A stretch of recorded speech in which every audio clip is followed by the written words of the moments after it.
ఇప్పుడు ఉన్నది నేనే కాబట్టి ఎక్కువ చేయకుండా కాని అన్నాడు.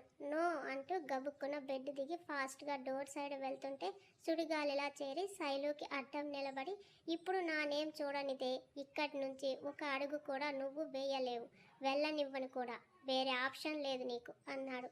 అయినా నేను నీ ముందు ఇలా షర్ట్ లేకుండా నా బాడీని చూపిస్తుంటే నువ్వేంటి ఎక్కువ చేస్తున్నావు? అసలు నన్ను ఇలా ఇప్పటి వరకు ఇంట్లో తప్ప ఎవ్వరూ చూడలేదు తెలుసా? ఎందుకంటే ఎవ్వరికి ఆ ఛాన్స్ ఇవ్వను నేను అంటూ స్టైల్గా చెప్పాడు. నీకంటే సిగ్గు శరం లేదు, ఎలా అయినా విప్పుకొని తిరుగుతావు. ఆడపిల్లని నేను, నీకు నాకు తేడా లేదా అంది కోపంగా. ఆడపిల్ల అగ్గి పొల్ల అని డ్రామా చెయ్యకు. నువ్వు తీస్తావా, నేనే తీయనా అంటూ దగ్గరకు వస్తుంటే భయంతో ఒక్కో అడుగు వెనక్కి నడుస్తూ, సాయి ఇది ఏం చిన్న పిల్లల ఆట కాదు, నా లైఫ్ నాకంటూ కొన్ని లిమిట్స్ ఉంటాయి. నువ్వు చెప్పినట్లు నీకు నచ్చినట్టు ఆడుతూ నీతో తిరిగి నా సెల్ఫ్ రెస్పెక్ట్ని చంపుకోలేను. టాటూ వేసి ఇప్పటికే చాలా చేశావు, ఇప్పుడు ఇలా ఎప్పుడు పడితే అప్పుడు చూడాలంటూ టార్చర్ చెయ్యకు అంది శైలు బాధగా. అవేమీ పట్టని సాయి మాత్రం శైలు ముందుకు ఒక్కో అడుగు వేస్తూ, నువ్వు ఎన్ని చెప్పినా నా చెవికి ఎక్కవు, నేను అనుకున్నదే చేస్తాను, కానీ లేట్ చేస్తే నీకే ప్రాబ్లం అన్నాడు. వెనక్కి నడుస్తున్న శైలుకి బెడ్ ఎడ్జ్ తగలడంతో వెనక్కి పడిపోయింది. సాయి నవ్వుతూ ఆమె మీదకు వాలేలోపే పక్కకు దొర్లింది. ఓ గేమ్స్ ఆడుతున్నావా, ఓకే నీ ఇష్టం, నువ్వు ఎన్ని గేమ్స్ ఆడినా అందులో విన్నర్ నేనే, కానీ ఎంతసేపు పరిగెడతావో పరిగెత్తు అంటూ శైలుని పట్టుకోవడానికి లేచాడు పైకి. శైలు సాయికి దొరకకుండా అటు ఇటు పరిగెడుతుంటే నవ్వుతూ ఆమెను అందుకోవడానికి చూస్తున్నాడు. అతన్ని కాసేపు అలాగే ఆట పట్టించి బయటకు వెళ్ళిపోవాలని ఆమె ప్లాన్. అయితే ఆమెను డైవర్ట్ చేసి తన పేరును చూడాలన్నది సైక్ కన్నింగ్ ప్లాన్.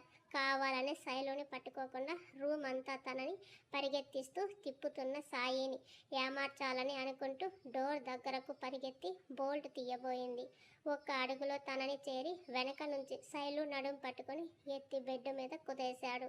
సాయి వదులు అంటూ గింజుకుంటుంటే నన్నే డైవర్ట్ చేసి తప్పించుకుందామని అంటూ మీదకు వస్తుంటే, ప్లీజ్ సాయి లీవ్ మీ అంది లో గొంతుతో. నో, నాకు నా పేరు చూడాలనుంది, చూపించి వెళ్ళు అన్నాడు పక్కకి ఒరుగుతూ. వెంటనే పైకి లేచి కూర్చొని మోకాళ్ళలో మొహం పెట్టుకుంది. ఏయ్ ఇప్పుడు ఎందుకు ఆ చండాలం మొదలు పెట్టావు చిరాగ్గా అన్నాడు. శైలు కష్టంగా తనలో తానే ఆపుకుంటుంది కన్నీళ్లను.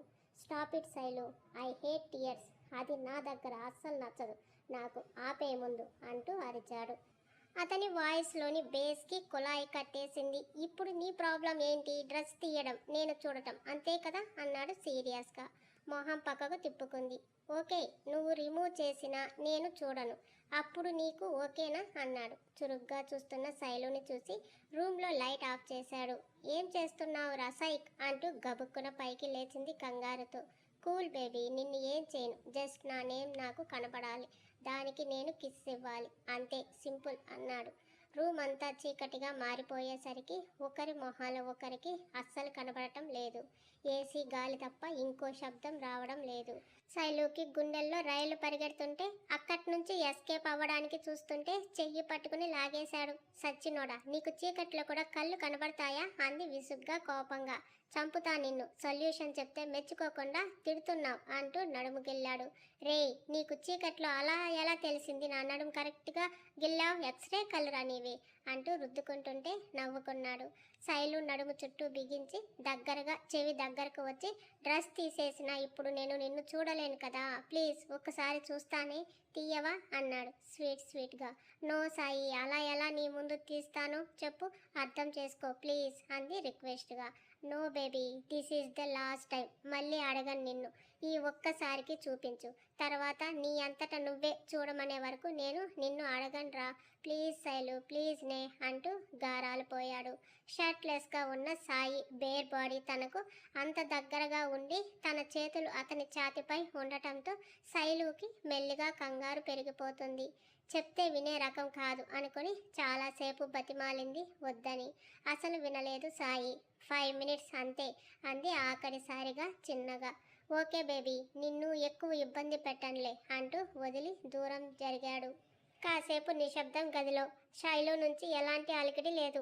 సాయి సైలెంట్గా ఉన్నాడు. కాసేపటికి శైలు అని పిలిచాడు చాలా నెమ్మదిగా. మాట్లాడలేదు తను.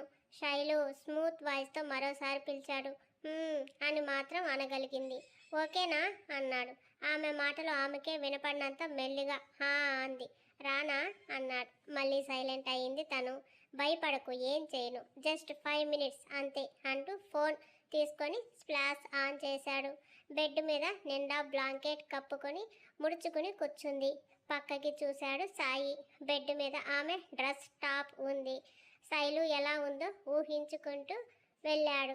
ఒక్కో అడుగు వేస్తూ నెమ్మదిగా దగ్గరకు వచ్చాడు. శైలు ఇంకా ఇంకా గట్టిగా కప్పుకుంది బ్లాంకెట్ని. నిదానంగా ఆమె పక్కనే కూర్చొని స్ప్లాష్ని తన ఫేస్ పై వేస్తుంటే చెయ్యి మొహానికి అడ్డం పెట్టింది. ఇలా నిండా కప్పుకుంటే నేనెలా చూడాలి అంటూ భుజం దగ్గర పట్టుకుని బ్లాంకెట్ని కిందకి జారుస్తుంటే ఫ్లాష్ ఆఫ్ చేసాయి ప్లీజ్ అంది లో వాయిస్తో ఇబ్బందిగా. ఆఫ్ చేయకుండా పక్కన పెట్టేసి ఇప్పుడు అన్నాడు. సీలింగ్కి లైట్ తగిలి మసగ్గా కనబడుతున్న శైలు ఫేస్ చూస్తూ తల తిప్పి అతన్ని చూసింది. కళ్ళను ఆర్పుతూ భరోసా ఇచ్చాడు. ఏం చేయను, ఏం కాదు, నన్ను నమ్ము అన్నట్టుగా. అప్పటికే కంటి కొసల్లో నీళ్లు చేరాయి ఆమెకి.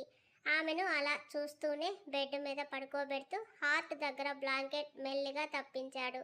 ఒక సైడ్ మాత్రమే తీయడంతో ఇన్నర్ స్ట్రిప్ కనబడుతుంటే కంగారుగా చూస్తున్న శైలుని చూస్తూనే అందంగా ముద్దుగా తెల్లని హృదయంపై ఎర్రగా మెరుస్తున్న తన నేమ్ చూడగానే పెదవుల తడి ముద్రలు అద్దాడు.